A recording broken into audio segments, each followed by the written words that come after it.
August 7న దేశవ్యాప్తంగా జాతీయ చేనేత దినోత్సవంగా నిర్వహిస్తారు. భారతీయ చేనేత కళాకారుల ప్రతిభను గుర్తించడం, చేనేత పరిశ్రమను ప్రోత్సహించడం, నేతన్నల జీవనోపాధికి బలాన్నివ్వడం ఈ దినోత్సవం ప్రధాన ఉద్దేశం. 2015లో భారత ప్రభుత్వం ఈ దినోత్సవాన్ని ప్రారంభించింది. 1905లో బెంగాల్ విభజనకు వ్యతిరేకంగా జరిగిన స్వదేశీ ఉద్యమంకు గుర్తుగా ఆగస్టు 7ను చేనేత దినోత్సవంగా ఎంపిక చేశారు. భారతదేశం ప్రపంచంలోనే అత్యంత పురాతన చేనేత సంప్రదాయాన్ని కలిగి ఉన్న దేశాల్లో ఒకటి. వేల సంవత్సరాలుగా భారతీయ నేత కళ ప్రపంచవ్యాప్తంగా గుర్తింపు పొందింది. చేతితో నేసిన వస్త్రాలు భారతీయ సంస్కృతి, సంప్రదాయాలు, కళాత్మకతకు ప్రతీకగా నిలిచాయి. ప్రతి రాష్ట్రానికి ప్రత్యేకమైన చేనేత సంప్రదాయం ఉంది. తెలంగాణలో పోచంపల్లి, ఇక్కత్, గద్వాల్, నారాయణపేట, సిరిసిల్ల చేనేత వస్త్రాలు దేశ విదేశాల్లో మంచి గుర్తింపు పొందాయి. ముడి పదార్థాల ధరలు పెరగడం, పవర్లు, యంత్రాల తయారీ వస్త్రాల పోటీ, మార్కెటింగ్ అవకాశాల కొరత, యువత చేనేత వృత్తికి దూరం అవడం, మధ్యవర్తుల ఆధిపత్యం వల్ల సరైన ధర అందకపోవడం మూలంగా చేనేత రంగం ఎన్నో సమస్యలను ఎదుర్కొంటోంది. కేంద్ర, రాష్ట్ర ప్రభుత్వాలు చేనేత రంగాన్ని ప్రోత్సహించేందుకు చేనేత వస్త్రాల ప్రదర్శనలు, అమ్మకపు మేళాలు, నేతన్నలకు రుణాలు, సబ్సిడీలు, ఆన్లైన్ మార్కెటింగ్ అవకాశాలు, నైపుణ్యాభివృద్ధి శిక్షణతో పాటు చేనేత సహకార సంఘాలకు ప్రోత్సాహం అందిస్తున్నారు. చేతితో నేసిన వస్త్రాలు పర్యావరణహితమైనవి, తక్కువ కాలుష్యంతో తయారవుతాయి. గ్రామీణ ఉపాధికి చేనేత ప్రధాన ఆధారం. ప్రతి చేనేత వస్త్రంలో నేతన్న శ్రమ, నైపుణ్యం, కళాత్మకత ప్రతిబింబిస్తాయి. స్థానికంగా తయారైన చేనేత వస్త్రాలను కొనుగోలు చేయడం ద్వారా నేతన్నల కుటుంబాలకు ఉపాధి కల్పిస్తుంది. వోకల్ ఫర్ లోకల్ భావనను బలోపేతం చేయడంలో చేనేత కీలక పాత్ర పోషిస్తుంది. జాతీయ చేనేత దినోత్సవం కేవలం ఒక వేడుక మాత్రమే కాదు, దేశ వారసత్వాన్ని, నేతన్నల కష్టాన్ని గౌరవించే సందర్భం. చేనేత వస్త్రాలను ఆదరించడం ద్వారా భారతీయ సంప్రదాయాన్ని కాపాడటమే కాకుండా వేలాది నేత కుటుంబాలకు ఆర్థిక భరోసా కల్పించిన వారమవుతాం. చేనేతను ప్రోత్సహించడం అంటే మన సంస్కృతిని, మన గ్రామీణ ఆర్థిక వ్యవస్థను, మన కళాకారులను ఆదరించడం అనే భావన ప్రతి ఒక్కరిలో పెరగాల్సిన అవసరం ఉంది. చేనేత దినోత్సవ శుభాకాంక్షలు ప్రజలందరికీ తెలియజేస్తూ ఉన్నాం. ఈ యొక్క చేనేత పరిశ్రమ ఒకప్పుడు ప్రతి మనిషికి బట్ట, భోజనం ఎట్లా అవసరమో అనేది ఇంతకుముందు ఉన్నటువంటి విషయం.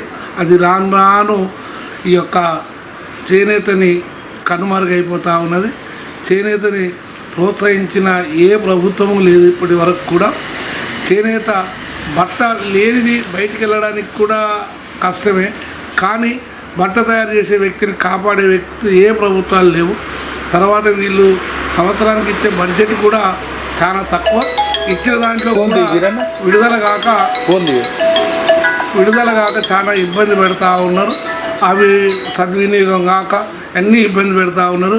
ఈ యొక్క చేనేత పరిశ్రమ మీద ఆధారపడిన వాళ్ళకు ఆ గుంటే గతి అయింది తప్ప ముందుకు ప్రోత్సహించే వాళ్ళు ఎవరు లేకుండా అయినది.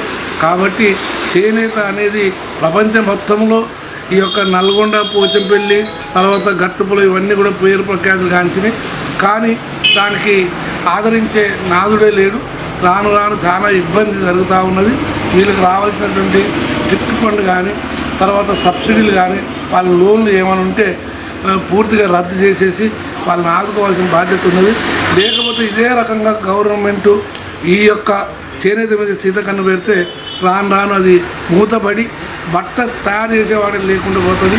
ఆ తర్వాత చాలా ఇబ్బంది పడుతుంది. కాబట్టి ఈ యొక్క చేనేత పరిశ్రమను కాపాడవలసిన ధర్మం ఈ ప్రభుత్వాలకు ఉన్నదని తెలియజేస్తూ మరొక్కసారి చేనేత దినోత్సవం శుభాకాంక్షలు. చేనేత దినోత్సవం 2015 ఆగస్టు 7వ తారీఖున ఈ దేశ ప్రధాని మోడీ గారు అధికారికంగా మద్రాసులో ప్రకటించడం జరిగింది. ఈ వ్యవసాయం తర్వాత అతిపెద్ద పరిశ్రమ అయినటువంటి కుటీర పరిశ్రమ చేనేత పరిశ్రమ. చేనేతని ఈ దేశంలో, రాష్ట్రంలో ప్రోత్సహించాల్సిన ఈ కేంద్ర రాష్ట్ర ప్రభుత్వాలు సరియైన న్యాయం చేయలేకపోతూ ఉన్నాయి. ఉన్నటువంటి వాళ్ళు వలస జీవులుగా పోవడం జరిగింది. ఉన్నటువంటి త్రిప్ట్ ఫండ్ కానీ, ఉన్నటువంటి కేంద్ర ప్రభుత్వం అప్పుడు మెడికల్ హెల్త్ కార్డులు కూడా ఇవ్వడం జరిగింది. దాన్ని రద్దు చేయడం జరిగింది. పూర్తిగా ఉన్నటువంటి చేనేత మీద ఆధారపడ్డ కుటుంబాలని పూర్తిగా ఆదుకోవాలని ఉన్నటువంటి గతంలో చేనేత సంఘాలకు 13 సంవత్సరాల నుంచి ఎన్నికలు లేవు, ఇప్పుడు పెట్టడం జరిగింది. పద్మశాలీల కార్పొరేషన్ కూడా ఈ రాష్ట్ర ప్రభుత్వం పెట్టింది.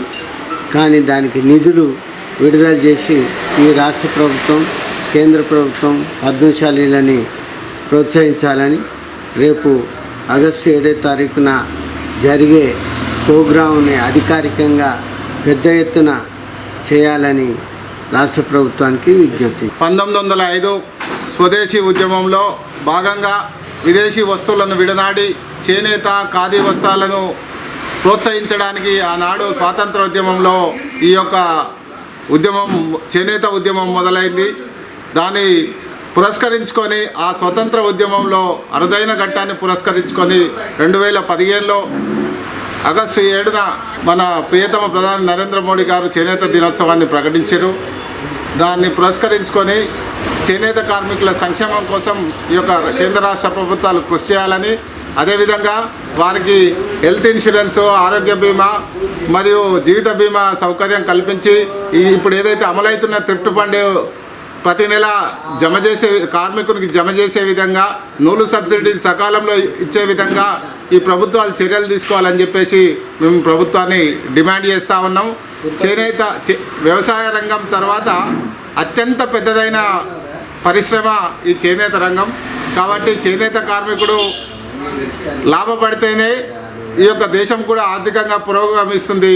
కాబట్టి కేంద్ర రాష్ట్ర ప్రభుత్వాలు చేనేత కార్మికులకు మరిన్ని సంక్షేమ పథకాలు ఇవ్వాల్సిందిగా కోరుతున్నాను. జాతీయ చేనేత దినోత్సవాన్ని ప్రకటించి నరేంద్ర మోడీ గారు చేనేత వస్త్రాలని ప్రపంచవ్యాప్తంగా అమ్మడానికి ఈ మార్కెటింగ్ సిస్టాన్ని కల్పించి ఇవాళ చేనేత పరిశ్రమను రక్షించడానికి తెలంగాణకు 19 క్లస్టర్లు కేటాయించి ప్రతి చేనేత కార్మికునికి చేతి నిండా పని కల్పించినటువంటి నరేంద్ర మోడీ గారి నాయకత్వంలో రాబోయే కాలంలో ఈ భారతీయ కళా వారసత్వ సంపదను కాపాడుకోవాల్సిన బాధ్యత మరి కేంద్ర రాష్ట్ర ప్రభుత్వాల మీద ఉంది.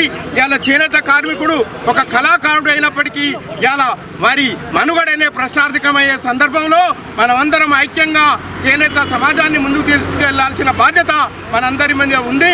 ఇవాళ ప్రభుత్వం కూడా మరి రాష్ట్ర ప్రభుత్వం కానీ కేంద్ర ప్రభుత్వమే కానీ చేనేత కళాకారులకు దక్కాల్సినటువంటి గౌరవం కానీ వారికి లభించాల్సినటువంటి బడ్జెట్ కానీ అలా దక్కకపోవడం శోచనీయం. ఇప్పటికైనా ప్రభుత్వం వైఖరి మార్చుకోవాలి. చేనేత కార్మికుల రక్షణకు మరి పకడ్బందీగా సమగ్రమైన విధానం రూపొందించాలి.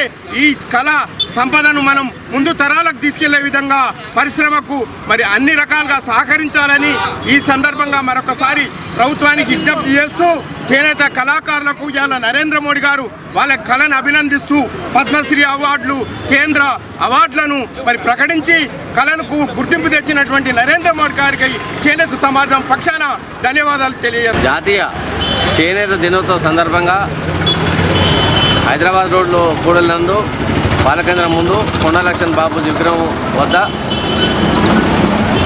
వారిని పూలమాలలు వేసి అలంకరించుకొని వాళ్ళని స్మరించుకొని ఆ నుంచి ర్యాలీగా బయలుదేరి కలెక్టరేట్ వరకు పోయి కలెక్టరేట్లో మీటింగ్ పెట్టుకున్న ప్రోగ్రాం ఈరోజు. అయితే ముందుగా ఈ జిల్లా ప్రజలకు, రాష్ట్ర ప్రజలకు, దేశ ప్రజలకు అందరికీ కూడా పద్మశాలి సోదరులకు, సోదరీమణులకు అందరికీ కూడా జాతీయ చేనేత దినోత్సవ శుభాకాంక్షలు తెలియజేస్తున్నాం నల్గొండ జిల్లా పద్మశాలి సంఘం పక్షాన. ఈ జాతీయ చేనేత దినోత్సవం అనేది మా పద్మశాలులకు ఒక పండుగ లాంటిది. ఎందుకంటే మమ్మల్ని గుర్తించి మాకు ఒక డే కేటాయించడం చాలా గొప్ప విషయం. ఈ విషయంలో ప్రభుత్వం వారిని మేము ఎంతగానో ధన్యవాదాలు తెలియజేస్తున్నాం. ఈ ఆగస్టు 7నే ఎందుకు పెట్టిరా చేనేత దినోత్సవం అనే విషయానికి వస్తే, బ్రిటిష్ వారు మనని పరిపాలించే రోజులలో 1905 సంవత్సరంలో ఆగస్టు 7 నాడు కలకత్తా నగరంలో